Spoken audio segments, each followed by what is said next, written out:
This is the Big O Show. This is the Big O Show. Let's do it, Sean. Let's bring up O.J. McDuffie. Yes, sir. Fish tank, baby. There you go. You act like I don't know the rules of this stuff, man. I know I was muted. I know my camera was off, man. I've been doing this for a little while now, bro. You know, I'm just making sure you didn't see my ugly face too soon, you know? Well, you got to put up with mine. That's the worst part about it, bro. How you been, man? You good? Yeah, I'm as good as I can be, man. You know what I mean? Just trying to survive in South Central. Dude, I was pumped last year, and I think, you know my history, bro. You know I wasn't a Wani guy. You know I wasn't a Philbin guy. You know I wasn't an Ireland guy. You know, I mean, I haven't bought into almost anything that's gone on here for 20 years. Good point. And I am all bought in here. For me, see, I look at it differently. You know, like Poupart goes to me a week and a half ago or something. Well, they're a borderline playoff team. And I'm like, they made the playoffs last year completely injured. They're now healthy, and they added Vic Fangio, and Jalen Ramsey's coming back. How are they a borderline playoff team? You know, stuff like that. To me, I think people, because of the past, because we've been beaten down so much the last 20 years, I think we have a large portion of Dolphin fans that will not allow themselves to enjoy the moment. And to me, last year was all about injuries. Yeah. If that entire secondary is healthy, you get a better pass rush. If Tua's healthy, you win a lot more games. I don't know what you saw, but that's what I saw. And to me, it was more about bad luck than anything else, which tells me if you give me a little good luck this year, sky's the limit in my eyes. To be quite so much, yeah. Big O, it's been so much bad luck for us, though, man. It's like, I mean, I don't know what we did wrong, but it's been time after time after time we've run into some type of injury, some major injury, and major injuries at a certain position. I mean, the secondary was something that we could not afford to be hurt at, because that secondary was coming around to be something special, man. Yeah. I mean, they really were. You can say all you want about Byron Jones, but I mean, he was always in the right position, just didn't make the plays. Brandon Jones in that scheme was so effective. Of course, Javon Holland and X with two growing pools. Last year, and still trying to run with some of the top receivers in the league. Then you got to bring in guys like Kader Kohu and guys like that to come in and try to, and make a name for themselves. So, I mean, honestly, no matter how good, you really need a great pass rush to cover some of that stuff up. As good as we were up front, we were so bad on the back end that it was tough to deal with, man. But you're right, though. This year, there's so much to be optimistic about. I mean, everybody's talking about that Jacksonville game. And yeah, we got beat up in that Jacksonville game. We got beat up in the Atlanta game. But what did we do? What did we show in that game? What did we show in that game? So vanilla, dude. Yeah, I mean, we had 2-3 said, I don't have my tackles. Yeah. What am I going to run here? You know what I mean? Yeah. So I think I actually look at it the other way, Juice, from watching this shit for a long time. I think what they saw the week before, they said, we're good. Enough's enough. We don't need to show anymore. The Juice, the problem that I think people don't understand now is everything's changed, man. When you were playing and I was covering you, by the time we were done with preseason, we had a really good feel for teams because you hit a lot. Yeah. You tackled. You had inside drills. You found out about your team. Nowadays, there's so much money involved, Juice. They don't take as many chances. They don't hit as much. And the first month of the season is really where you're fine-tuning your game. I don't think teams are ever prepared when they start the season anymore at this point. I think the first month of the season becomes an extension of training camp. Unlike when you played, you were thoroughly prepared by the time the preseason was done with all the hitting in training camp. Absolutely. I mean, I looked at a practice schedule for us one time, Big O. I think Jimmy Johnson had us hit like 14 days straight. You know what I mean? Imagine that. Imagine trying to hit 14 days straight. I mean, I know the NFLPA wouldn't allow it, but imagine what these players, these new day players, would they think about putting on the pads for 14 straight days. You Dude, know? that SOB started the morning off with inside drill, bro. That's right away. Drill, if you're not awake, you will be. If you're not awake, you will be real soon. You know what I mean? But you know what, though? As a wide receiver, I didn't care because I wasn't part of that. Right, you weren't part of it, but you saw it. I mean, it didn't matter, and it was just one of those deals, you know. And so it was. I remember the year of Jamie Nails, and you know, the Dolphins could never run the ball, and that year, by the time training camp was over, I told everybody, "Hey, Dolphins are going to run the ball. Oh, they're going to run the ball." Jamie Nails, you know, because we saw it in camp. You know, Jamie got himself in this amazing shape. The dude was pulling, and when Jamie gets out and pulls, boy, you don't want to be in front of his ass. And so it's one of those things that we started to watch with Lamar Smith, right? I think it was Lamar. It was the Lamar Smith year, and we said, "Oh, dude, they're going to be able to run the ball this year." And sure enough, they were a running team, and that's because they could hit and get prepared and all that kind of stuff. Nowadays, it just, you know, it's a different ball game, but. Here's the other thing that I get pumped up about. We haven't really had an offensive mind like this on this team in a long, long time. And I have to go back to maybe Norv Turner, but Norv didn't have the quarterback to work with to make his magic the most. You know what I mean? Hey, you know what? I'll even give Chan Gailey, the year that he was here, I thought he did a marvelous job with what he had at times. But I just think McDaniel is at another level, and with the talent that he has on the field, we haven't seen shit like this in a long time, Juice. No, I think Coach McDaniel, he's so current too, Big O. You know what I mean, with what his philosophies are and the way he does things. I mean, not only that, I mean, how he handles the guys in the locker room, and you know, I just think he's so current with everything. But his mind. I mean, it's unbelievable to hear him talk. Some people are annoyed by some of the things he said. I can see how his wheels are churning every time he goes to speak because he's got so much he wants to say. You know what I mean? And he's just smarter than most people. I mean, bottom line, he really is. And sometimes he might outsmart himself at times, you know, but he's smarter than most people.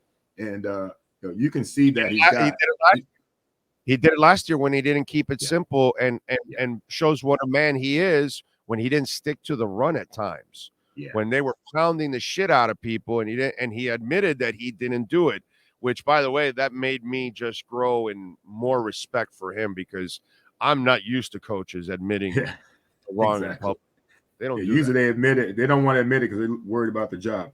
You know, I think he's in good shape, man. I think what we've seen more than anything this preseason, Big O, is that. If they commit to the run like they've done in the preseason, they know that we've got something special. Because we know we can throw the rock. We know we can get down the field.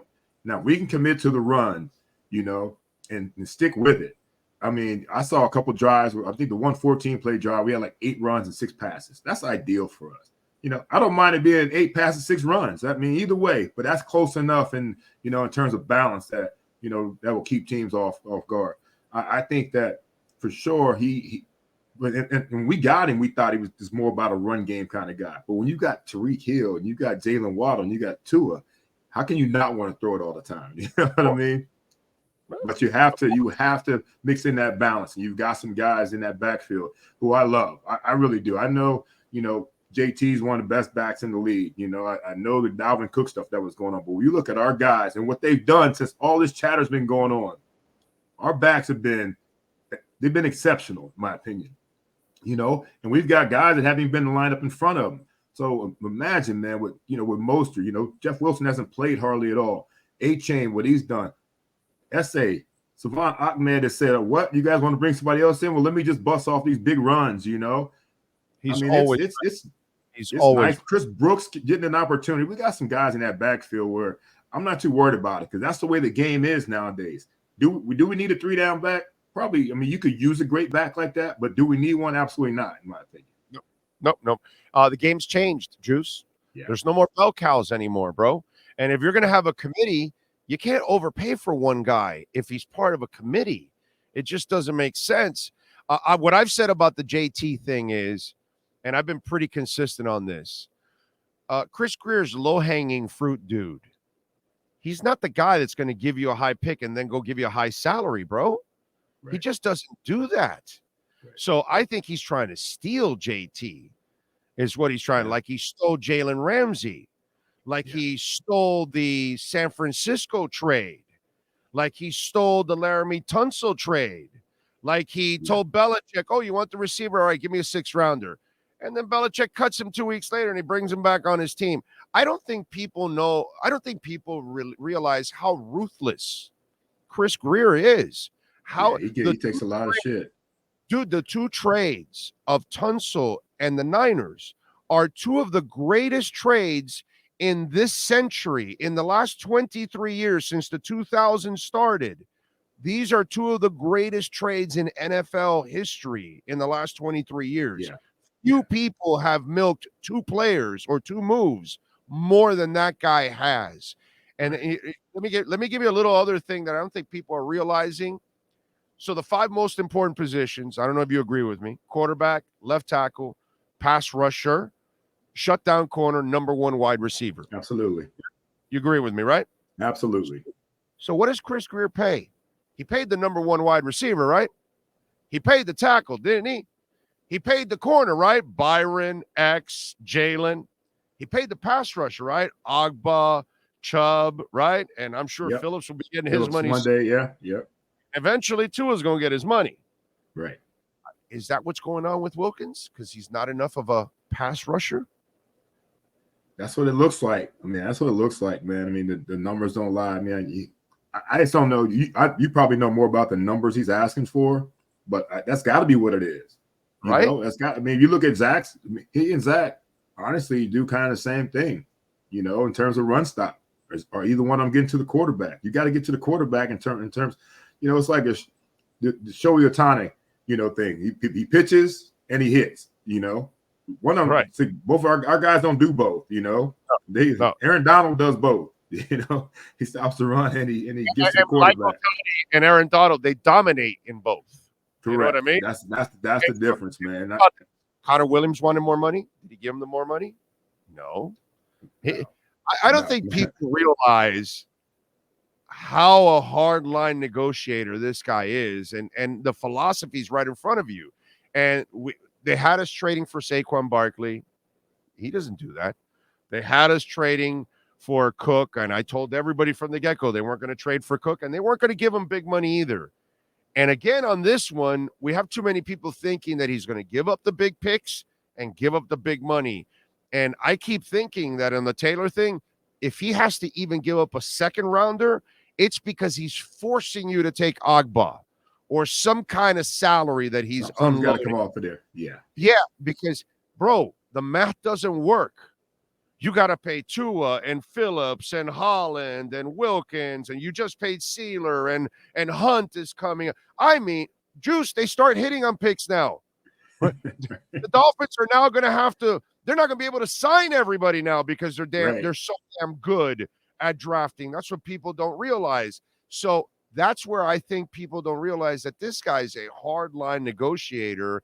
And I think in this Jonathan Taylor story, there's more to it. He's trying to unload something at the same time. There's no way he's just giving up picks and money. No way. Yeah, we can't do that anymore, Big O. I mean, I think we're honestly, when people start talking about the money part of it, I said there's people that are paid to handle that stuff, man. If we can make any deal work if we want to, somehow, some way. But at the same time, though, we have to figure out a way to, unload some of the deals that we already have. The money is what it is. And then you also got to look at, especially on the defense side of the ball, I remember when Jimmy Johnson came in for us, and there were certain guys on our offense that didn't fit anything they wanted to do. So right. you get a new defense coordinator. There might be guys on that defense that are making some money that don't fit what he wants to do, what Vic Fangio wants to do.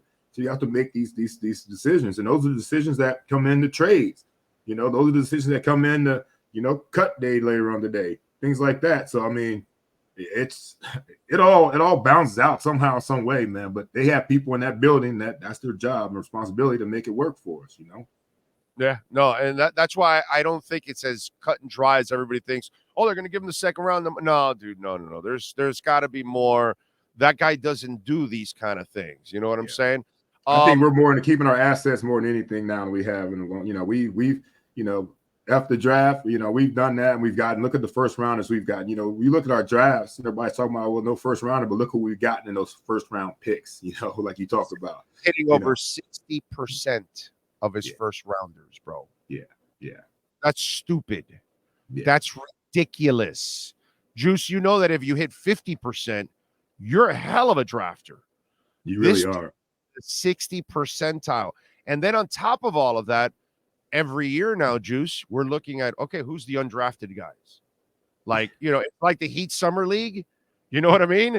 We watch the Heat Summer League like, all right, who, this Whiteside guy, who's this Duncan guy, who's this guy? It's like every year they got a new guy that's coming up, and you're like, yo, who's this guy? Where'd they find him? And these guys are doing the same shit, dude. Yeah, Gabe and Max. Gabe and Max his last couple of years for us. You know what I mean? For the Heat, for sure. Yeah, for sure. That's what I'm saying. Every year they're gonna find somebody, and you're like, yo, man, what the hell is this? You found another guy? And the Dolphins are doing the same thing, right now. And so look at the guy they just signed. He's an undrafted guy, bro. Right. I mean, are you kidding me? You Putting plucked that work. guy, Nick Needham, off the street. You found Trill Williams, who was turning the corner last year, and hopefully he'll continue. Cam Good's a guy that's caught my eye. I love Chris Brooks this year. I think Julian Hill should make the team. I think he's your third best tight end. At that position, I think he has to, right? We're kind of light there. So, and I think Julian is a guy. I really do. He's kind of like the only guy that I see that is really might be your best two-way player outside of Smythe. Like, I see him having a lot of receiving skills, and then I see that he can actually block a little bit. I love the experiment he tried with getting Higgy with it and Tanner Connor. And I know they love Tanner Connor, so I don't know if they keep him or not and waste a roster spot. But for me, what I've seen out of Julian Hill, I don't know, man. I'd keep him. Yeah, they tried a lot of things with Tanner Connor in the last game. I saw him in the backfield a little bit. I know his speed is incredible, but, he's got to get that football in him. You know what I mean? He's got to, at that position, he's the H-back, the speed guy, one by one off of Smythe. He's got to be a guy that can, block as well as run routes and catch the rock. I mean, he got a lot of snaps, Big O, last game, and I was looking at him. I said, man, he looks tired to me. He looks tired to me. But that's good though. I know they love him. They love his potential, and so that's why they wanted to milk it a little bit. Let me ask you something very interesting, a position that you played, because I thought the media gave a lot of hype to Chosen, and I get his speed.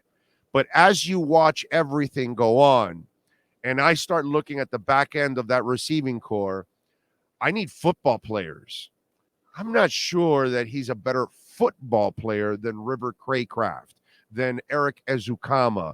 I love his top-end speed on the outside, but I don't like him in traffic. I don't think he's physical. You can't use him in the middle of the field because he's not going to be taking on hits and breaking tackles, and he doesn't help you out on special teams. And so while I love Chosen's speed, I don't like his limitations as a football player. You know what I'm talking about. Yeah. You were a football player, not just a receiver. You were a football player. Do you agree with me on Chosen that maybe he might be a borderline guy because I might keep an Ezukama and a Craycraft over him because I can use them in more ways than one, whereas Chosen is kind of limited almost? Yeah, what's crazy about that is their wide receiver coach was Wes Walker, was a football player. You know what I mean?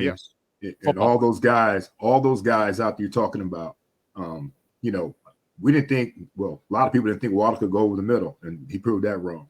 Tyreek, crossers and things like that. He worked the middle of the field as well. No problem at all. We know that River Craycraft and traffic. Tyreek, great. We're not even blink, not flinch. See, I look at flinches. Me as a wide receiver. I look and see who's turning it down, and sometimes it doesn't look like somebody's turning it down, but I can tell when somebody's turning an opportunity down over the middle. You know what I mean? And so I love the guys you talked about, and that those are my top 5 are already for me personally, or obviously Waddle and Tyreek, but then Berrios is my guy. Oh, for You sure. know what I mean? Yeah, that's in. my guy. Number 3, of course. I love Ezekama and I love Craycraft. But I also love Cedric Wilson, what he's done so far. Said his contract's going to keep him around, I'm sure, because he's a football player, 1,000%. So that might be the reason you're right about Chosen. That might be the reason you're right about number 3, because he runs well. At the same time, those other guys go out there and they do it, man. They do everything, and that's what I like about it. So you agree with me that probably Chosen doesn't make the team because of that? It's going to be tough on him. It's going to be tough on him. Yeah, I'm with you. So you're with me on the Taylor thing. Unless they're giving him away, 3rd rounder or less, that's the way I look at it. If I'm going 2nd round, I know Chris won't give a 1st rounder, but worst case scenario, if I have to give up a 2nd round, I got to give you some salary, baby. Because if I got to pay Taylor, then you got to unload. You got to take this with you. Yeah, all for they got is sure. Quiddy Pay. All they got is Quiddy Pay. They actually need a defensive end. Yeah. So and I see. Here's the other thing that I was laughing at. I saw this last night, and it was during the week too. Oh, Vic Fangio tried to warn us that the defense isn't that good. And I'm like, well, if you're smart, you kind of knew that you have talent, but nobody was calling this a no-name defense or the doomsday or anything like that. We knew that the second safety, there's a question there. Question mark, we knew that the linebackers in the middle, maybe not elite. We kind of know that without Ramsey, there's a little bit of a drop-off, even though I love Cam and I love Kohu. It's Jalen Ramsey, bro. So there's a little bit. So, and when a new coordinator takes over, and you can back me up on this, you just talked about it with Jimmy. The pieces never all fit. So Fangio come in, and he knows Ogbah really doesn't fit what he does. So you're going to have pieces that don't fit, and it takes a year or two if you're an offensive or defensive coordinator to then all of a sudden move some of those pieces in and out because of contract or whatever commitments, and then you could get the players that you want in there. And so people try to create this drama like, oh, well, we told you that the defense wasn't great. Well, dude, if you're smart, you know that they're still a couple steps away. I'm expecting Jalen Phillips to have a monster year, but he hasn't had it yet. You know what I'm saying? That's part of being a great defense. Yeah, he's that guy though. He's on that verge, but he's on the verge, man. And he's so close, Big O. And he's my absolute favorite defensive player on our team. You know what I mean? And he's fun to watch, and he's relentless, and he's going to get home eventually. But you're right though, man. I think the key to everything, Big O, we gotta stay the course, man. You know how many times we change, off a head coach or offense coordinator or defensive coordinator or whatever, until we start getting it, like you're talking about, building this team in that, the best thing about our offense this year, we kept everything pretty much the same. All the skill guys, the quarterback, of course, O-line is pretty much the same. And the second year in Mike McDaniel's offense is needed because you can't keep bringing in guys. Like I tell people all the time, it took me a year and a half to learn our offense for the Dolphins. The guys that when I got there, those guys have been in that offense for years and they knew it. You know what I mean? And that's why I was so successful. Give these guys these years, this time with Coach McDaniel, with these skill guys, with Tua. It's going to be incredible how it's not going to get worse. The offense is going to get better and better as long as these guys have this familiarity with each other in the system. And watch. We've seen it already. Last year we had a problem getting set. We had a problem with motion. We had a problem with shifts. We had a problem with the plays in. Had a problem with the plays called. But now it's all you see this year. I mean, if you look at the preseason, very few delay games, very few rushing to the line. Guys pretty much, except for new guys. Some new guys still like to have a lineup problem, but the rest of the guys, they're lining up on time, getting the shifts and motions in time. We're getting a snap off in plenty of time, So just that second year with that system. Hopefully the next year with that system and the next year, I can't imagine how far and how well this thing could be, moving forward. That's why I defended Tua when it happened last year. I almost feel like I'm really his left tackle, by the way, in the damn media. When they all freaked out, oh, he doesn't know the playbook. Bro, 99% of rookies or first-year players don't know their playbook, dude. It takes them a while to figure all that shit out. And Tyreek even admitted later on, that, man, I didn't even know the playbook completely. That's normal for people, and Tua got slammed, and I know Tua sometimes is honest to a fault. There's a reason why you guys at times have to kind of lie to us, because we're not smart enough to handle the truth. You know what I'm saying? We're not smart enough, and that was one of those examples. Like, dude, you don't follow the game. A lot of these guys are still kind of figuring out the playbook into year 2 normally. I don't think people realize when they see the playbook and everything that they have to remember, I don't think people realize how difficult that shit is. And you know what else? You know what else, Big O? There's going to be 20 to 30 new plays every single week.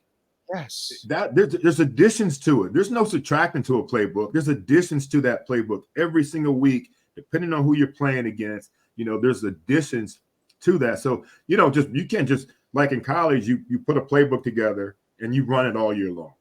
You know what I mean? And you just pluck from it.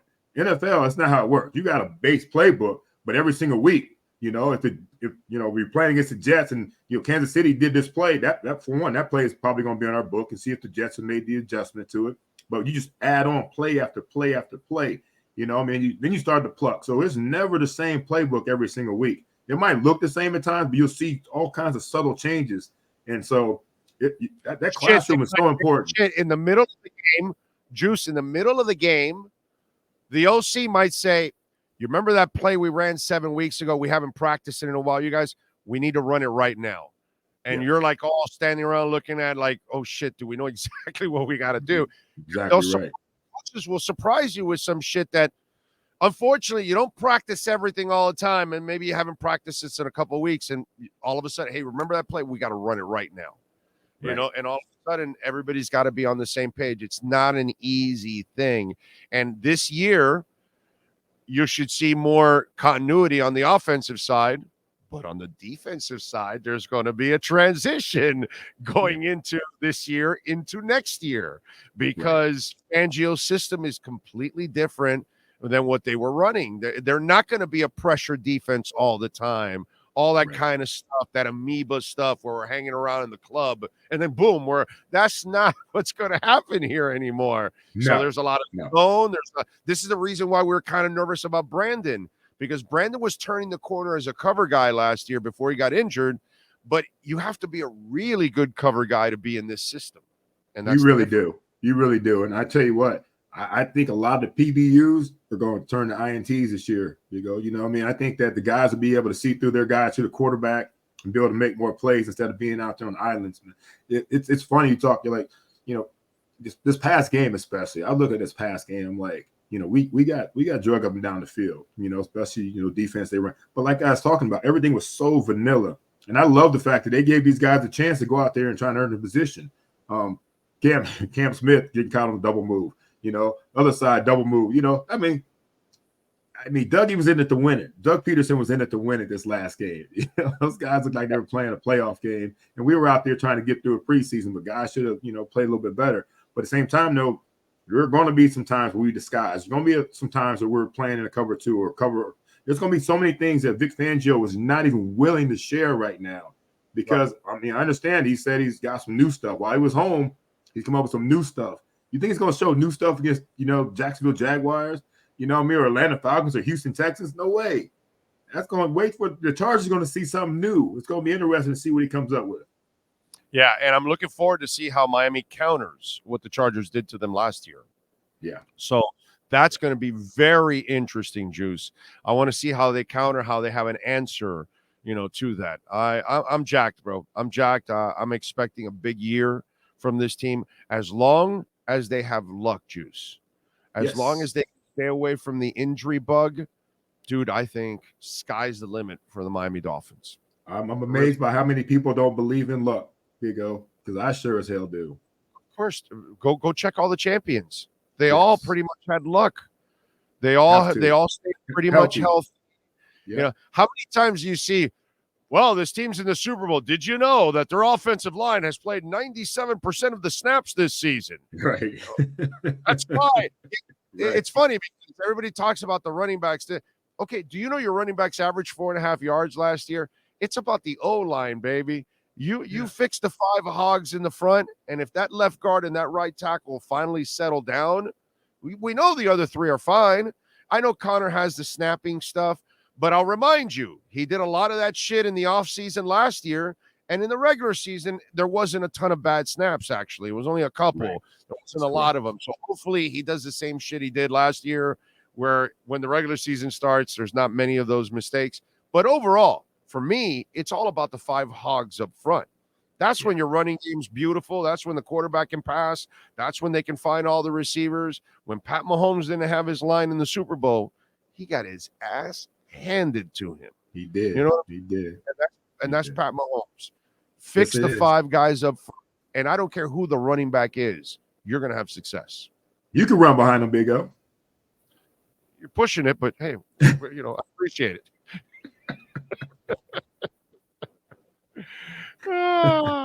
Just tell them about the fish tank so they know. Yeah, man, we dropped Kevin Donnelly today. So it was Kevin Donnelly was a beast of a dude, man. He was such a great. But what Kevin Donnelly did was he took notes throughout his whole career here at, like kind of like a diary here with the Dolphins. So his stories were like, he'd get back to his hotel room or to his house and he started writing about what happened that day. So some of the stories he told were like right from his notebook. So, we can tell stories all day, but we don't remember everything. He remembered every single detail. So we dropped it. We could have gone on for 2 hours with Kevin Donnelly recording, man, because he has so many great stories, so many great Zach and Izzo stories, Daryl Gardner stories, all kinds of, it was just funny, man. And so, yeah, this tank has been going great, man. You want funny Dolphin fans? Go look up Kevin Donnelly, Miami Dolphins. I have never seen a human being make the numbers on his chest look like a little league freaking jersey. Everyone else, the numbers kind of cover their entire chest. Not Kevin Donnelly look like a fucking little patch in the middle of his chest. He's a huge man, bro. I mean, he was a big wrestling fan, if I remember correctly. I believe so. Yeah. Yeah. I think I remember correctly. By the way, we talked about it a little bit. So I'm on the field one day, and you're not happy with the way Daryl Gardner is practicing. And so you are going back and forth and ripping on Daryl Gardner because we all knew Daryl, the Lord blessed him with ability to be a Hall of Fame type player, to be quite honest. He didn't have the Hall of Fame heart, unfortunately, but he had the Lord blessed him with the talent to destroy people if he felt like it, put it that way.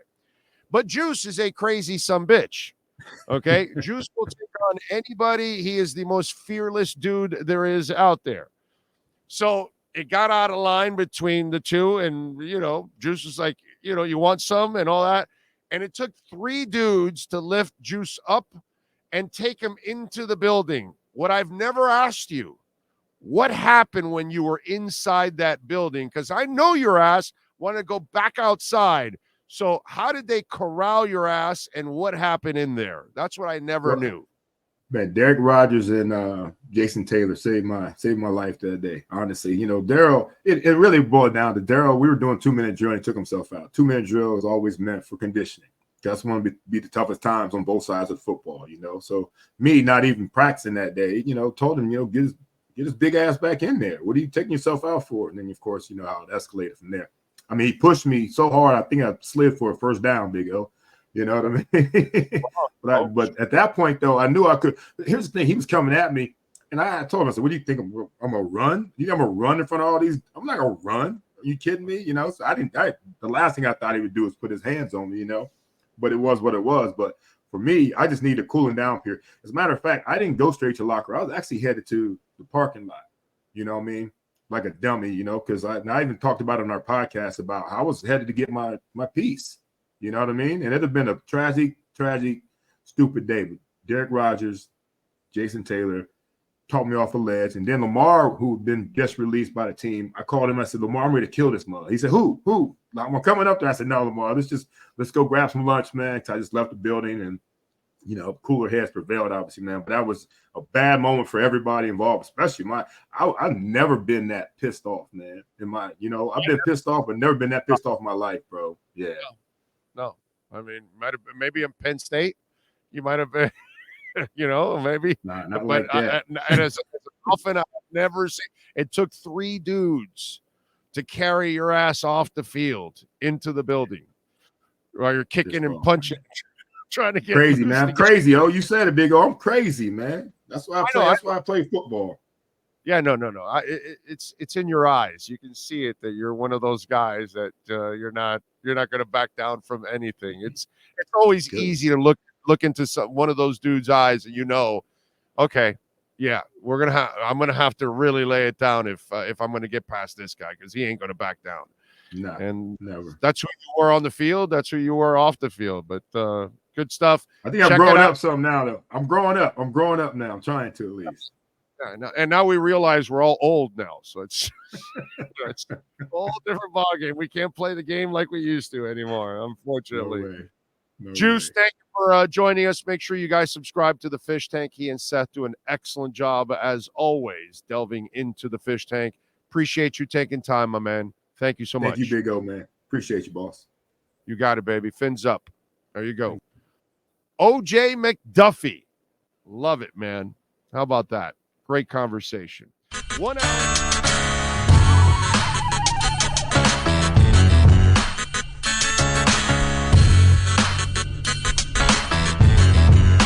This is the Big O Show. This is the Big O Show.